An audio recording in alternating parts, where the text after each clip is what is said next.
Welcome. I'm so excited to be here today. It is Thursday, December 10th. It is the beginning of the holiday season. I have the amazing David Bedrick with me here today.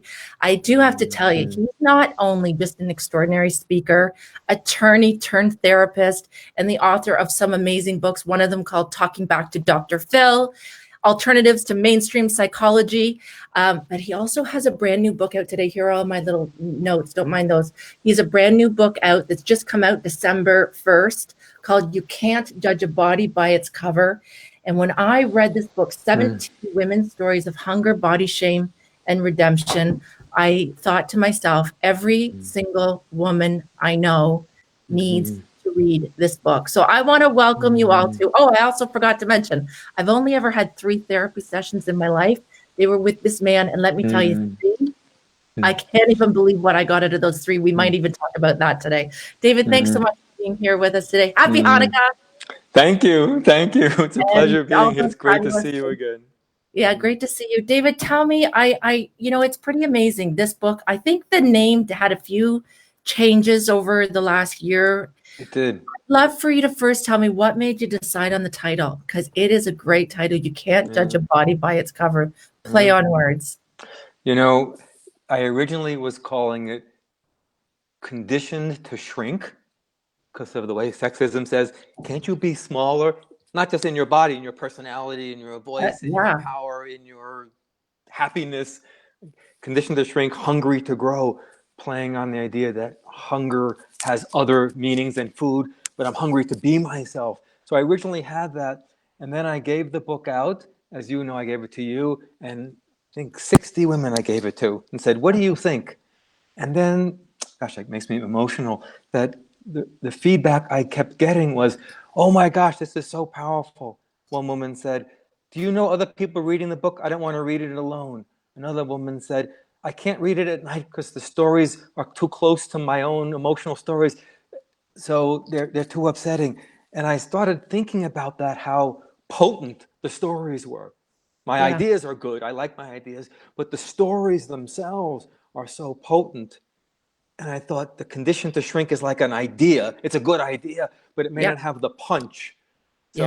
And titles are everything. I would always say, the title of a book, the title of a course, the title of whatever it is the thing that's going to grab people. And I have to tell you that the stories, and for anyone that's just watching today for the first time, maybe doesn't know about David and his work, the stories in this book, David, I will tell you that you said, some of the women said, I wish we could read it as a group. Well, I'm letting you know that we will be adding this book to our SWAT Master Empowerment curriculum because it's so powerful. One of the things that you do that I love so much, and I feel like every student of mine in my school, every graduate of mine needs to read the book for the perspective of understanding what you were just saying, how much we're taught to tone it down, shrink. Somehow we're, as women, we're often taught, I've been told that my whole life, you're too much, you're too loud, you laugh too loud, you cheer too loud, you're too much, tone it down. And I'm going to get into some of those stories today. But I think it's so powerful that you opened up by saying how many women want to read it with other women, because there should be book circles with this book, because we're just reading the dialogue between you and your client, you and the woman that you're, just the dialoguing alone. I will say every therapist, they have a lot to learn. I've actually been doing webinars for therapists, their case studies based on the story. So I had 125 therapists from like 20 different countries the other day. And I said, here's 4 of the stories. This is why women might resist the diet program, because they're intelligent. This is how you don't become complicit in telling a woman to be smaller, even though she may be wanting to lose weight. This is how you work with trauma. Here's a mistake I made. I say, I tried to do this. Can you see why that didn't work? Can you see why later when I tried this, it did work? So even showing my own, not errors, like in the sense of harming, but showing what works and what doesn't work. So therapists were learning from that. But Crystal, when you were talking about the being smaller, I got to say a quick story. One of the women in my book, she grew up, she was bigger bone, bigger voiced, and she was criticized. You're this, you're chunky, and other worse, more derogatory words. Yeah. I won't say them because then it triggers all that material. But she was put down a lot for being big in all kinds of ways. Yeah. And she ended up going into the military. Vanessa, I call her. Yeah. Well, everybody, I got legal permission to use their stories, but the names are different. So she went into the military and she said, I was as strong as the guys. I can do this, lift up these truck tires and run the things. But he said, quote unquote, I was too fat, they said. So they made me get every day, she called it tape tested. They put a tape around, they put it around my hips and my butt, and they'd say, this is how many meters, centimeters, inches you are. That's too much. She said, so at night, listen to this detail. At night, she would take Preparation H. Do you know what that is? Yeah. It's like the stuff that shrinks hemorrhoids. She'd coat her thighs and her butt and then wrap it in plastic wrap. Yeah. And said many women did that. So you can see this notion of I should be smaller and how it became a way of being physically, but then psychologically, she tried to, how do I be smaller? How do I be smaller in my life? So it's beautiful. Yeah. One of the things that I want to just read, I'm going to read a little excerpt from the book to everyone. If women are just coming on and going, okay, tell me more. Help me understand, what is this book exactly? Here's what I want to say first, because I'm already seeing some of my own students coming on. What I want to say is there is a process that we teach in our school, David, we call it working with parts. And in the sense, like if it were two parts, we would say there's your real self and your wounded self. Or we would say, but I've literally never witnessed anyone do it the way that you do it. Mm-hmm. And you call it, and I don't know if this is actually what you call it, or is this the theory of that 1903 book, The Souls of Black Folk, double consciousness? Yeah. Where this idea that there is this splitting of the way that we see ourselves. I would love for you to explain that first, so that women can understand that there's a way that David helps you start to understand yourself, that there's all, and David, I will tell you, I remember when I had my first therapy session with you, and I was saying something about being strong, and you said, well, tell me how strong you are. And I said, like, it was kind of like, I think I was a little pushback, but I chose you. I selected you because I thought I need the smartest man I can find. I somehow needed that to know I was intelligent. Wow. And I needed a man to meet me there so that I felt like I could finish those calls and feel like, okay, I am smart and I can go out there in the world and do what I need to do. And I remember saying to you, David, I'm really strong. I'm really strong. And you said, strong like what? Strong like a building? Mm-hmm. I never heard anyone talk to me like, and I said, strong like Niagara Falls. I remember that word. Mm-hmm. Strong like Niagara Falls. But you were the only person, and the way that, and I want to say this to the women that are watching today, David has this way of dialoguing with every client. I don't know what you call it, patient, whatever it is, how you describe your women's book, of dialoguing with that other part. And you have this way of accessing this other part, this hidden part, this buried part, this whatever it might be, scared part, fat part, wanting to be seen part. Such a powerful way. Where did you learn that? And I know that's not the book, but where did you learn how to do that kind of dialoguing? It's so powerful. I mean, its roots are in the man's name just went out of my mind, but the roots are in drama therapy. But I learned it from Ani Mindell, who created something called process-oriented psychology. But drama therapy, using roles, aspects, parts of oneself, that was a way of helping things show themselves more. For instance, the first story I tell in the book is a woman who said, my mother was heavy, she had diabetes and problems, my grandmother, I'm in the same situation, I'm trying to lose weight, can you help me? I said, have you tried diet programs? She said, I've tried, I don't know, umpteen of them, many, right? Yeah. 1 or 2 is Anna, a different. I think Yeah, this is Anna you're talking about. yeah. Alexis is her Oh, was her Alexis. name. Okay, yes. Yeah. So Yes. I said, what happens when you start the program? She says, as soon as I start the programs, I go out and I buy and I eat sweets and chocolate, she said. And she smiles. She lights up. So I I said, know. why are you smiling? She said, I don't even like chocolate. Now, I'm going to get to the role play aspect. To me, this is an amazing moment because think about it. Let's think about the parts. I wish I had 2 pieces here. So let's think about the part. Here's 2 Yeah. pieces. I don't, Yeah. right? Yep. So one part says, go on a diet. We're gonna count calories. Right? Yes. We're gonna eat Yeah. lettuce and drink water. Right? And another part says, I'm gonna eat chocolate. I don't even care if I don't like it. Yeah. What kind of sense Right. is there? If I didn't look at her as stupid, as derailing, what would I say? So I said to her, I'm going to play the diet program, and I want you to be the one who wants chocolate, even though she doesn't like chocolate. Fight for that. Why fight for that? Because the chocolate's winning. Can you follow? The chocolate says, I don't care about your diet program, I'll eat chocolate. I Yeah. said, let's do that dialogue. So I said, you should go on a diet. She says, I'm going to eat chocolate. I said, great, keep going with that. I said, you should have more water, more lettuce. Now she had to sit, that's her idea that was her diet program, right? I should eat more salads. And she says, no. And I said, yes. And she says, no. And then we're going back and forth. And I'm then reading pretty it. soon she's starting These to are say my rules. no. This is Yeah, my rules, you say to her. You must stick within them. that's I right. don't You have to want you stick. to mess around. I made plans that are good for you. I don't want you squeezing out. And she says, I can't.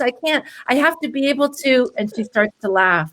She takes pleasure in her rebellion. Yes. Yeah. And then later on, she says no to me, and she gets all happy. I said, what's so good about saying no? She said, Crystal, I never get to say no. Yes. Well, that's like urethra. That's like so Yes. does she have to do that with the food? We can all talk Yeah. about that. But if you're And going to you give say her to a her, diet teach program, me the importance of saying no. You are the guru of saying no. Teach me the joy of no. yes. And she says, it's getting to put your 2 feet on the ground and say no. It's just for you. It's only for you. It's the ability to say those words and have no repercussions. You can't do it at work because you can't afford to lose your job. If I say no in the places where I can, I'll be able to hold back from the way that you, dear Mrs. No, it seems there are areas in life where you would also like to say no, but the costs are too great. But you still get to exercise your no where you can. The dialoguing, David, in this book, so profound on every story, every woman, the way that you were able to be the voice of whatever that hidden part was, that buried part was. You gave it such a voice and such expression. Would you say that it's about learning to get to know and listen to and understand that other voice? What's the secret behind this? And Yeah. I know you don't claim to have secrets, but That's okay. there is a real Let me message. tell you the secret. Don't tell anybody. Yeah, it's getting to know that, and then how will you have a relationship with? How will she have a relationship with a part of her that's a woman in the world who doesn't feel free to say no? How's she going to have a relationship with that part that says no? No, I don't want to do that. Even later on, we talked about her kids. She said, I'm a single mom. I can't say no to my kids because they need me to be there. Even at moments she has to say no to them. How will she develop that? Because if I don't help her with the no in her life, then I should expect her to say no to every diet program she signs up for. That's it. Right? So, and if I say And to her, then you no, wonder, don't. why do the diet programs not work? And what you're teaching her is because there's this part of you that you're not accepting or even aware of that wants no part of them. Yeah, says, screw you, diet program. I ain't going to shrink myself for anybody. Now, can you see, if I say to her, particularly as a man person, if I say to her, you're sabotaging yourself, you need to lose weight, I'm telling her deeper down, your no is not important. I'm not trying to say that I'm a good guy, but indirectly she's hearing, get over that. But really, I need to find out and make a friend with this part that says, no, I won't do anything anybody tells me to do. I'm going to do only what I want to do. Whoa. Now, if I Yeah. help her get in touch with that, that's a lot of power. She's going to do all kinds of things with that energy. Incredible. And I also love that you say that this isn't a book that you might read it and discover these parts in yourself and you might lose weight, but that's not what this book is about. It's not about saying, if you read this book, you're going to have the new formula for how to lose weight. And yet, and it doesn't matter. But I bet you a lot of these women had profound breakthroughs when it came to their weight. Yeah. One woman, I asked her what food that she feels like she's eating too much of and she would like to get rid of. You may remember the story. She said, I like Starbucks caramel lattes. I don't remember. Salty. 10,000 calories on it. Whatever. Salty caramel lattes. Yeah. So they're like 700. I don't know. There are a ton of calories. Sometimes I have 2 a day. Right? Yeah. I should stop eating that. So we talked about that, and I took a glass. It was a plastic water bottle. And I said, grab this water bottle as much as you want to grab those lattes, because she would drive 20 minutes a day, twice a day to get them. That's not like a little hunger, right? Yeah. That's like that's a grab with some passion. So I grabbed that. I said, I'm gonna try to take it from you, because that's what she's trying to do to herself, right? She's trying to say, you shouldn't have this. Same thing. So I said, I pull on the glass. You shouldn't have that. She lets go. I said, you don't let go of the caramel lattes, do you? She said, no. I said, grab onto the damn thing. You're gonna have the caramel. You can hate yourself like crazy, but you're still going out for the latte. She said, right. I said, grab it. So I grab it, and I said, you shouldn't have it. It's too many calories. She's like, I want it. And we go back and forth. I said, why won't you let this thing go? She says, I can't. I said, what is it then? She says, it's my happiness. Yes. That woman left the relationship. She left the job. She went to law school. She did lose weight, became an attorney, because there were things she wanted. It wasn't just the caramel latte, but that was one place where she was saying, I'm grabbing what I want, and no, I'm not letting go for anybody. We need to give that back to her. David, I want to tell you that and again, I go back to this. There's only 3 calls I had with you. Mm-hmm. They were so important and profound for me. At the end of it, I literally felt a feeling of, I matter. I matter. I didn't know that. I got it now. I matter. My life matters. I matter. My voice matters. Who I am matters. It was very profound. And you allowing me to explore that I was strong and that I was angry, because I wasn't supposed to be angry. Women aren't supposed, especially women that look like me, we're supposed to be very lovely and very pretty and very, and you gave me this permission to be angry. And yet I'm probably less angry than I've ever been with the permission to be angry. Yeah. It's amazing. I want to read something too. I just want to say one thing about anger. It's an interesting thing. If you take a big force, your power in the world and your voice, your beauty, your message, your intelligence, your ambitions, your all those things, the number of people you want to reach. If you take a big energy like that woman, I want to become a lawyer, I want to leave this relationship. If we take that energy that wants something in life, I want to live, I want to express myself as I am, and you hold it down, right? And if I have enough energy, you should be small, like put the whole sexist culture on your head. Let's see if we can keep you smaller. Don't wash dishes, right? Whatever, right? Something like that. I'm sorry, but you get the idea, right? Perfect. So that's the message. So if we keep that down, this looks like it's not moving. It could even become a depression. I'm exhausted all the time. I'm not doing anything. Yeah. But this is a lot of energy. Yes. Now, if that woman starts to feel angry, that anger is not about being an angry person. It's about, it's a breakthrough moment. Once the breakthrough moment, it could look happy, ambitious, powerful, intelligent. But this moment needs something that's like, I'm going to get through. Yeah, go ahead. Somehow, I don't know how, why did I need you to give that to me? And yet it gave me permission to be an advocate fiercely on social media. It gave me a permission to post things about the sexual abuse I'd experienced. Thank you for doing that, Crystal, so much. I just started sharing things, and I thought, I don't care if I don't sound lovely. And Crystal, a lot of women, I just want to say something to you that's really special. I'm not just trying to be nice to you. I like being nice to you, but it's really important.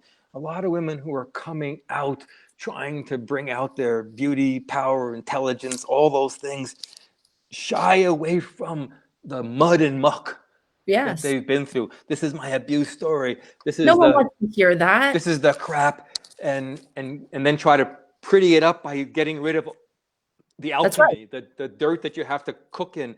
I just want to thank you so much for doing that. I admire that so much. I really mean it. Thank you. Thank Yeah. you. Well, it's always been there, and I would share it privately in my private forums. I would share it privately with clients I was coaching, but I never shared it publicly.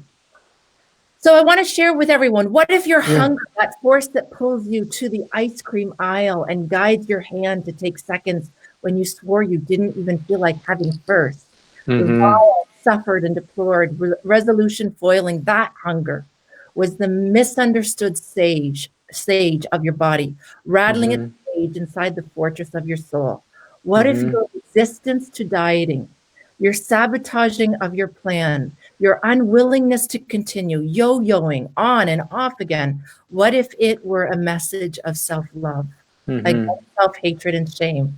What if your body size and shape also held intelligence, protecting you, taking up space with power as far-seeing as your dreams? What if your hunger were the teacher you've been waiting for? What if your hunger would love to tell you the answers and is just waiting for you to listen?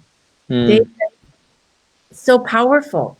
It's so powerful. Instead of saying to women, it's like it opens us up to realizing, what if all of this that we've been so told is not lovely, ladylike, pretty? So what if it is your medicine? What if it is your body's greatest wisdom? Yeah. Otherwise, we're educating people to turn against themselves. Then that woman who wants to grab everything, I'm saying, stop grabbing things. Yeah. It looks like I'm just saying stop grabbing caramel lattes, and everyone thinks that makes sense. But I'm also telling her, grab what you really want to be grabbing. I want to say grab it, and what else do you want to grab? And don't let what do you really want to grab? And fight me forever. Don't ever let me take it from you. Yes. So I'll tell you, there's just a lot of clicks. And even as I was reading the book, I realized, because I know people would probably see me and be like, you don't struggle with your weight. Well, I have struggled with my weight. And I still have the running dialogue that a lot of women have, which is, if I could just lose 15 pounds, I'd be happier. I mean, I know that. I know logically that's crazy. It would just make my dresses fit a little better. But I'll tell you something. Reading the book and doing some dialoguing with my own little chubby bubby, getting to know her, finding out why she's here, why she thinks she needs to protect me, what she represents, having that conversation back and forth with her, I've realized that what I really wanted more of is more of me. I wanted more of me. Beautifully said. And I thought it was more of wine, more of something to numb the pain, something to numb the stress. But what I really realized is I need less of everything else and more of me. That's a gorgeous way of saying it. More of me, not less of me. Yeah, more of me. That's what I've been wanting. More of me. More of me, the real me. Yeah. Those voices that want to, that 97% of women have violent voices about their bodies every single day. So it's not, men have some too, by the way. It's a different kind of dynamic, but it's so, I work with women. In one of the stories in the book, I call it Sweatshirt Shield. You may remember that. That woman said, I won't go through much of the story because it will take too long, but she had an early abuse story, a sexual abuse story, and then got triggered by somebody who started stalking her. And we were working on that difficulty. She said, help me lose weight. I asked her when she began to gain the weight, and she didn't realize it was at this triggering moment. She just thought, I don't know, because if you walk around thinking, I'm fat, I'm unattractive, no one's gonna ever love me, I'm disgusting, all the things that are in women's heads that they've internalized. If you walk around thinking that, you don't think, I wonder why that happened. You just think, what's wrong with me? Right. And why can't I fix this? Why can't I fix this? So she's like that. So she didn't even realize it was at a triggering moment. And then I said to her, let's talk about that triggering moment. And she started talking to me about it. And she said, then this man started calling me and writing me. What are some of the things he started saying? Then she started telling me they were really gross things. And she said, as I'm talking, my hands are getting numb. Mhm. And I was like, can you put your hands together and touch them? I thought maybe she can make contact. She said, my feet are getting numb. My Mhm. offer to help her touch her hands didn't do anything, right? I'm Mhm. getting number. My legs are getting numb. Mhm. And I thought, No. let me see if I can help her get more powerful. It wasn't helping. She said, I'm getting more numb. David, it's Mhm. not, she didn't say it this way. She's saying to me, David, it's not helping. I'm getting number. And I said, what would help? She said, I just want to go crawl into bed under the covers. Yeah. And I said, do you need to leave the session and go do that? Or can you imagine doing that in the moment? She said, I can imagine doing that. I said, what's it like under the covers? She Yes. says, this is a little Same. triggering. She says, I'm naked under here. I said, does it feel good being naked? She said, no. I said, what Mm. would you put on? I'd put on sweatpants and a sweatshirt. I said, is that enough? No, I need 4 pair of sweatshirts, Yeah. 4 pair of things. Now, can you see her body is saying, put layers around me? Of course. Yes. Not 1 or 2 or 3, 4 layers. That's what her body is doing. Gives me the chills to say this. Now, can Yeah. you imagine if I said, you're eating too much carbs? I think I Yeah. was her. That means, again, I'm not a bad guy for saying that, but can you also see how I'm not even considering the possibility that her body is saying, can you please help me with the protection safety issue before you get me to stop eating potatoes? That's Right? right. Can you Yeah. please help me understand that I need layers of protection? Protection. And if you're going to help me lose weight, you better deal with my safety issue. And Yes. because that's why I'm eating. Like, wow, that wakes me Yes. up then so much, because otherwise I kind of saying, well, what are you eating? Don't eat the potatoes. Yes. Sounds That's right. easy. But her body's That's saying, I got a story to tell. Please listen. yes. Yeah. How did you, because I know you were attorney Mm-hmm. turned therapist turned, but how did you really start to do this research on women's bodies and women's shame around their bodies? Yeah. It's an interesting question, Crystal. I've done so many interviews, and many people ask me that question. And here's one thing I'm noticing. Every time somebody asks me, I have a different answer. And I thought, why is that? Like, how come I don't have the answer, an answer? And I think I'm going to say 2 answers. First is, I'm still not sure. Like, you know how that is? Like, you get led into something, and you're Yeah. kind of like, I wonder, maybe in 2 years from now, I'll even know better why Yeah. that happened. Like, Yeah. why did I go down that path? I Yeah. don't look to be like a woman person. I don't look to be like a person who's wrestling with their weight. Why? Why did I do that? But the literal story is, I was teaching at a university, and I was asking students to write papers on, it was a critical thinking class, a philosophy class, and I asked people to write a paper on anything that came up for them. At the end of the year, they apply these critical techniques to anything you want. And then some women wrote about weight loss and body image and body shame. And then after a couple of years, I taught for 8 years, a number of times a year. I thought, that's so interesting. I think I'm going to interview a couple of these women and find out, as a therapist, because I was also working as a therapist, I wonder what's going on. And the more I heard the stories, I thought, wow, this is so painful. There's all this internalized and external sexism that's leading them to be against themselves as opposed to for themselves. Yeah. Maybe I'll make a bigger study. So I put up a piece of paper in my class. Anybody want to be part of a study? Anybody? 21 people signed up. How many women? How many men? None. 0. I didn't even, now today I would think, well, how can I appeal to men? But I wasn't, and I might have ideas, but I Right. wasn't thinking of it then. I was Yeah. just thinking, so I thought, all right, 21 women signed up. I guess I'm Yeah. gonna do that study. Yeah. Yeah, and it's absolutely incredible. Again, if you're just joining us right now, you Mm, can't judge a body by its cover. David Bedrick. mm, David, it's just 17 women's mm, stories of hunger, body shame, and redemption. And I want to say to any woman, it's just before Christmas. This mm, is the stocking stuffer that every woman, even if she isn't struggling with her weight. David, my cleaning lady was here today and mm, she's tiny.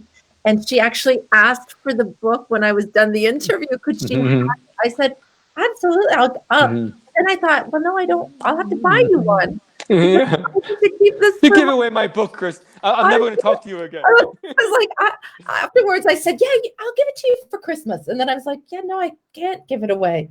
You can't judge a body by its cover. David Bedrick, such an incredible book, 17 women's stories of hunger, body shame, and redemption. David, can we find it just on Amazon? Is it in bookstores? Not that anyone's even going to bookstores these days, but Yeah. where can we Yeah. find it? The main bookstores, Amazon in the US and Canada, like 200 countries. will have it. The Kindle versions, obviously, the paperbacks, I think you can get it from Fantastic. Amazon Canada. Book Depository for people around the world has it. And then standard stores, the Targets, the Barnes and Nobles would have it. Yeah.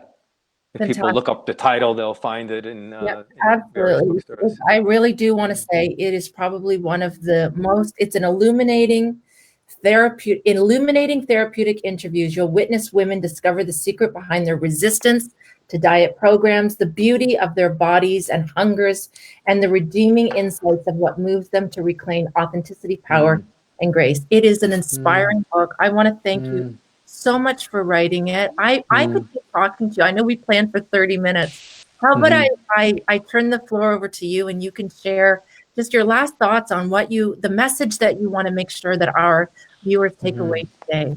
And I think there's so many powerful messages, but that's touching.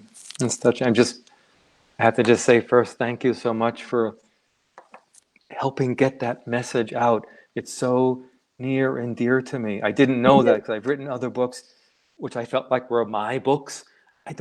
I'm not just trying to be humble. It doesn't feel like mine. It doesn't feel like it never did. It wasn't my personal story.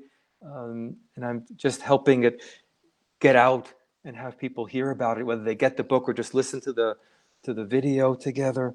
Because, they need the book. They need the book. Every coach and therapist need this book, even if just for their own ability to witness the role playing. Yeah. Even just to read that role playing, such profound healing comes from just witnessing that role playing. Yeah. Thank you. I think the central message of the book, which is in our dialogue and everything, there's a view that women have of themselves that they've internalized, and then you can't just I won't look at myself that way. That would be great if we could all just make it go away. And then it looks in the mirror and it looks at your putting on your clothes and it looks at how you act when you're with people, whether you're too much. And it says something like you could learn to be smaller, you could learn to be thinner, you could learn to be less, even about your body. And that message, one, it doesn't help. The research says 95% of the time people don't lose weight with that message, no matter what program they're on. It doesn't work for more than a few days or a week or two. That always helps. People can do that. So that message is not only ignorant, it injures, just like in the stories. It tells the woman who's hurt. It's not a hurt story. You're just lazy, you're undisciplined.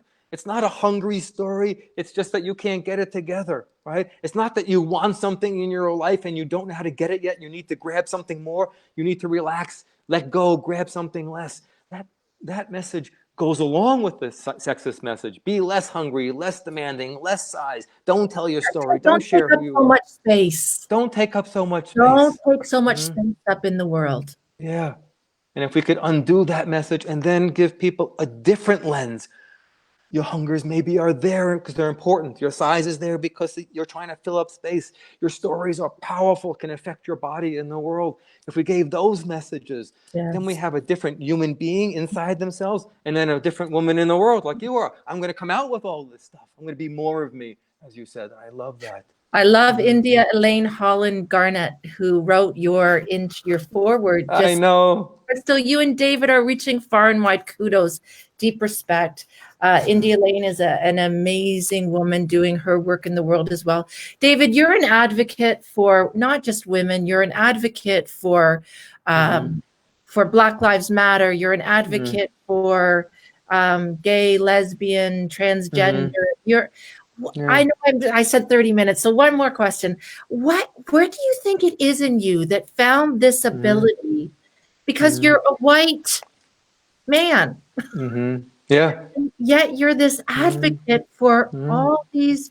And I was thinking about it today and thinking, but we can't just, it can't just be a woman fighting for women. And it can't just be African-American people fighting for African-American people. We do have to have, we need people like you. So I want to thank you so much for being a voice and to advocate for so many of us and for the work you do for women. Where do you think that came from?